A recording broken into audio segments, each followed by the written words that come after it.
I'd like to start by acknowledging the traditional owners of this land, the Gadigai,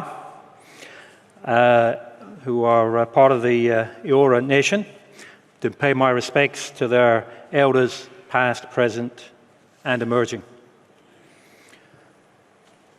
Prime Minister, Ministers of State, delegates, leaders, ladies, actually, sorry, leaders is ladies, and gentlemen. So first off, I'm actually going to walk around a bit because he gave me this thing and told me that's what I'm supposed to do. And that way I can read what I've got without having to look behind me. So thank you, all those people who've managed to make it here this morning after a outstanding gala dinner. I think there might be a few people who are either missing or would like me to talk more quietly, which I'll try and do. So, first of all, I'd like to congratulate Octedi on 40 years. That's an incredible achievement and something I think we all aspire.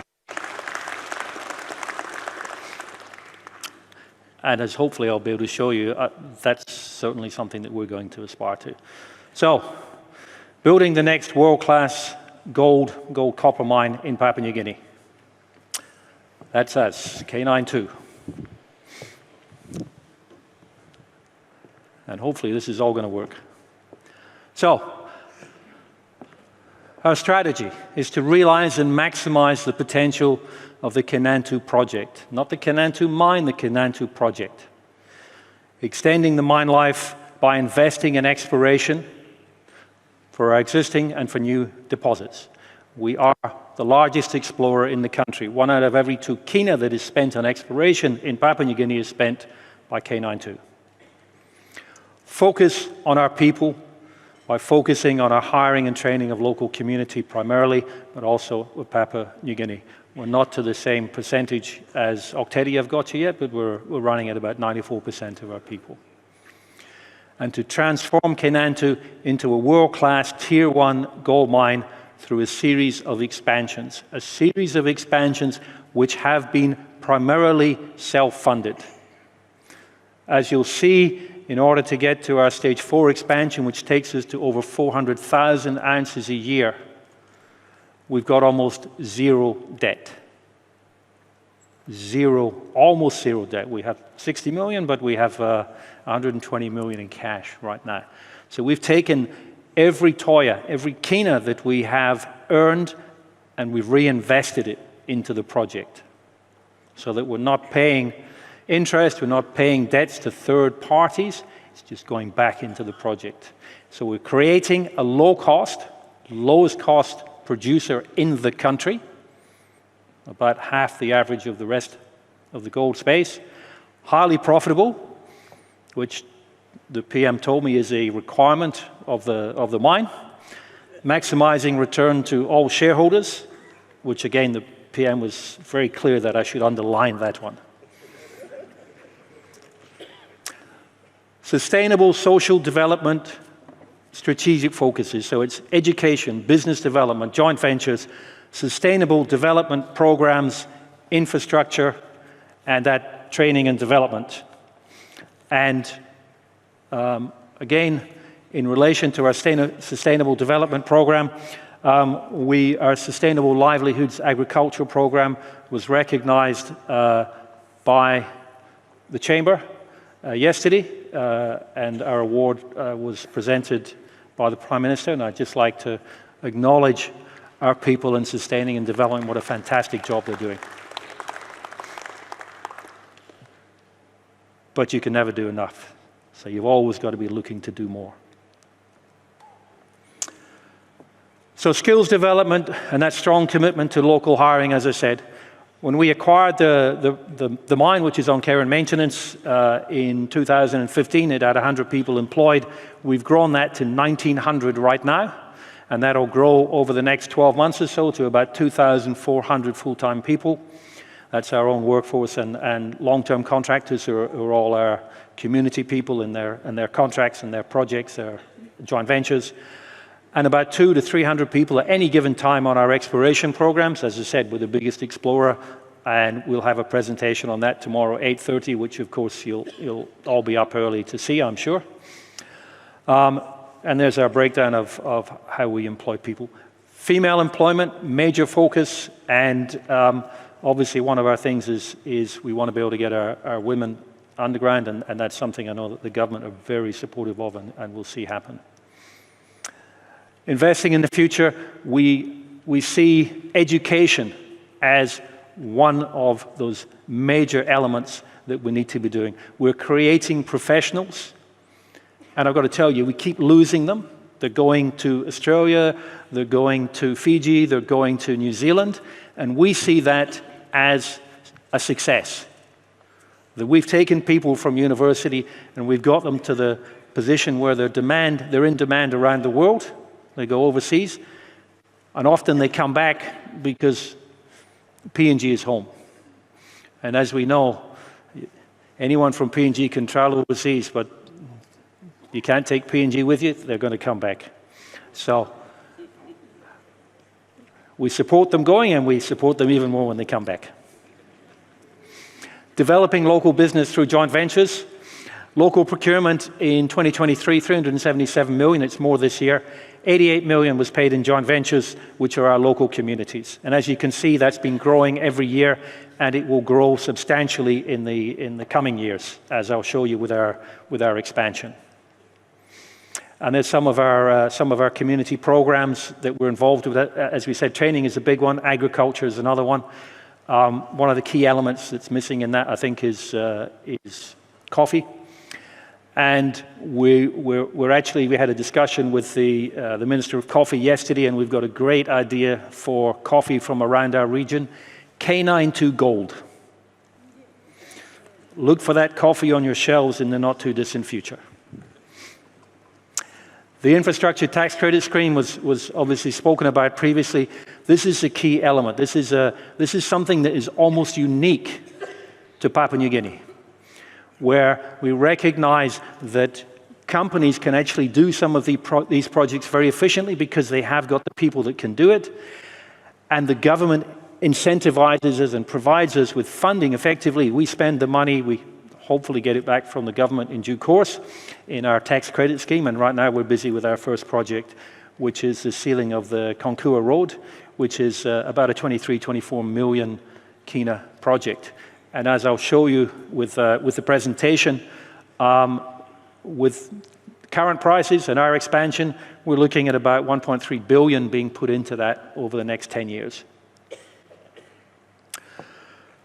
Creating or generating long-term sustainable value. 94%, as I said, of our workforce, PNG nationals, 377 million in procurement, PNG companies, 56% of our procurement is local. Tax credit scheme 21 plus another 2.9. Big focus on skills development, and that's something that we're increasing all the time. We're looking at reducing our emissions. We get our power from Yonki Dam. We're working with them to improve reliability of Yonki Dam. We'd all like PPL obviously to succeed, and we're working with them to do that. And we were recipient of the ESG award last year and again this year. So, systematic execution and delivering to become a tier 1 producer. Somebody said, can you give me succinctly what K92 is about? And I said, well, for a start, instead of having to say K92, it's just K92. I mean, how succinct do you want us to be? But if I was going to describe us, I would say expansion, expansion, expansion, and then when we've done that, expansion. We took over the mine, we increased its capacity 30%. A couple of years later, we doubled its capacity. A year after that, and that was done during COVID, only with local companies. A year after that, we increased capacity another 50%. Says stage 2A is 500, we're actually running at 600. We're now constructing the first process plant to be built in the country for 20 years. A 1.2 million ton per annum brand new plant takes us to 300,000 ounces a year at an average of half the cost of anyone else. And as I'm going to show you, even while we're spending $350 million US this year and next year, we're paying tax. We paid over 100 million kina in corporate tax this year. And then stage 4 takes us to 1.8 million tons per annum, over 400,000 ounces. And that's all I'm allowed to talk about right now. I'm not allowed to talk about stage 5, otherwise the Toronto Stock Exchange will get me in trouble. So what we're looking at is this significant expansion that's happening right now, that's being constructed right now, that's going to take us up to 1.8 million tons per annum. As you can see, it shows that we sort of tail off in 2037. That was based on a resource that we did 18 months ago. That will already be extending out beyond there if we ran the resource today. This company has consistently added more ounces to their resource than we process every single time we do a resource.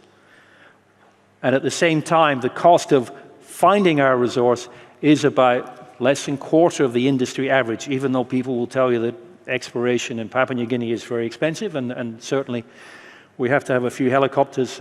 Geologists seem to like them for some reason, maybe because they don't like climbing up mountains, I don't know. But even with that, our discovery cost is still less than a quarter of the world industry average, not PNG industry average.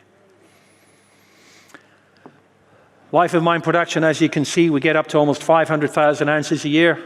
So this is a major mine. This is a tier 1 mine with costs that are in the lowest quartile in the world.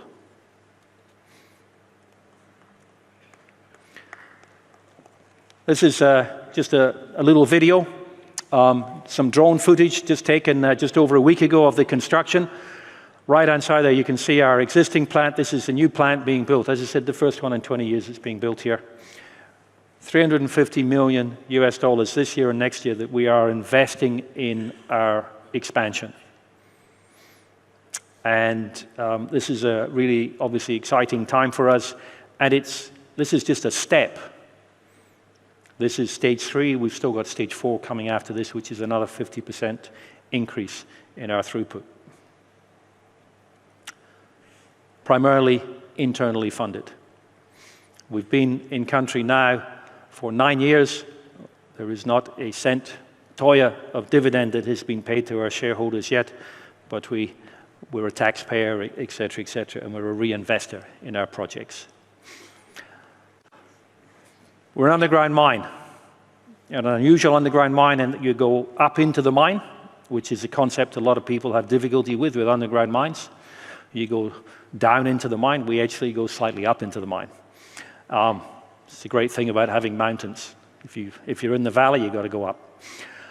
One of the things we've done is upgrade our underground infrastructure so that we've gone from, on the left, you can see there, that's the existing incline that we got with the mine. It's a 4x4.5. Trucks come down there, 40 tons, believe it or not. Trucks, 40 tons come down there. Incredible drivers, all Papua New Guineans, all locals.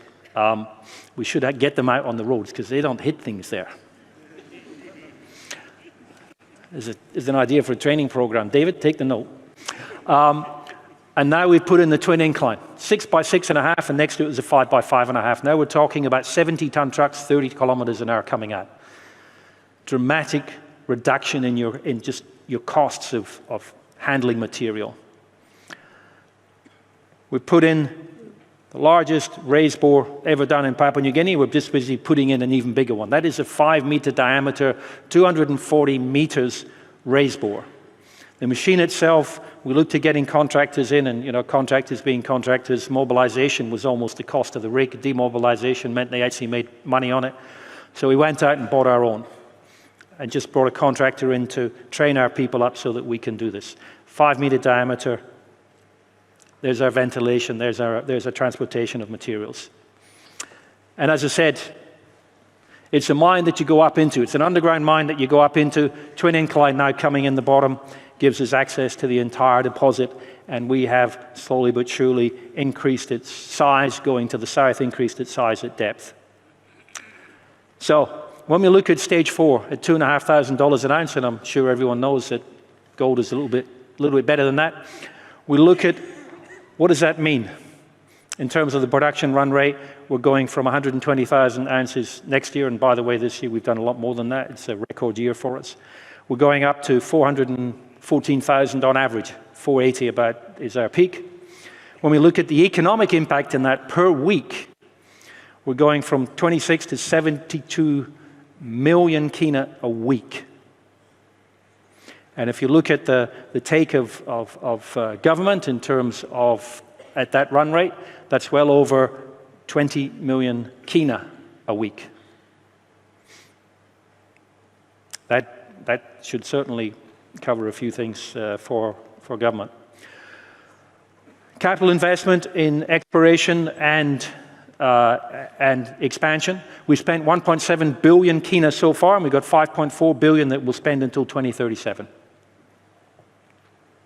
Job creation, as I mentioned, we're now sitting at about 1,900. That's going up to 2,400 for our stage 4, which is the end of next year. And at the same time, as I mentioned, at any given time, we've got 200 to 300 people that are employed in our exploration areas. In terms of revenue, as you can see, our revenue is growing to around 4 billion kina a year. 4 billion kina at 2,500. We've got some guy called Trump who's apparently going to move into a house that for some reason or other is painted white. And hopefully he's got some really good policies that are inflationary, and those are going to help our gold price, we hope. He's got to help somebody. Major contributor to the economy, over 600 million per year with our stage 4. And we look at our benefits to the government, landowner, and as you can see, we're going up to over 1.5 billion a year. We become, and we're going to give Octady a very good run for the money. We think that we can pay more corporate tax than they can. I'm probably going to get fired, actually. I'm thinking about this. Yeah, but that's a goal for us. We want to be the biggest corporate taxpayer in the country in the mining space, because if we're paying tax, that means we're profitable. That means we're doing what we should be doing. Some things that just show you how it all happens in terms of all the things that we're doing, and our exploration spend. One of the things I was sharing with the Prime Minister and with the Mining Minister, that post this expansion, we intend to double our expenditure on exploration. We're already the largest in the country, and by doubling it, we actually increase the amount of money that's being spent in the country on exploration by 50%. We don't explore, we don't find mines. From finding a prospect to getting a mine, 17.5 years on average. We need to be exploring now, and we are. I encourage everyone to come to our presentation tomorrow, 8:30, on our exploration. I'm sure you'll find it interesting. These are some of the projects that we're working on. They're just some of the projects that we're working on. We're working on high-grade vein systems. We're working on porphyries, etc., etc. And we'll go into it more. But you can look there. That's the resource that we had on the side, looking the side of the mountain when we started. That's what it looks like right now. That's what happens when you go from 1 million ounces to 7 million ounces, basically adding 1 million ounces a year. We're really excited. We've now got 4 rigs working at Arakompa. This is our new prospect, and we actually think that potentially this could be the next mine in Papua New Guinea. We know that Wafi-Golpu are a little bit ahead of us. We only started drilling here, believe it or not, this year, and we'll get our first resource out, but we think we could bring this mine into production in 2 or 3 years. And that's what you can do if you've got the people, if you've got the support from government, you've got the support from the department, and we have those things. Plenty of targets. We're good for the next 20 years. Any young geologist, young exploration geologist, you're looking for a safe career that's going to be exciting, come and join us, because we got prospects for the next 20 years. Keep busy, potentially keep your kids busy as well. So thank you very much for your time today. Thank you to the government of James Marape for the support that we've had to date and for the support that we know we'll get in the future. Thank you, everyone.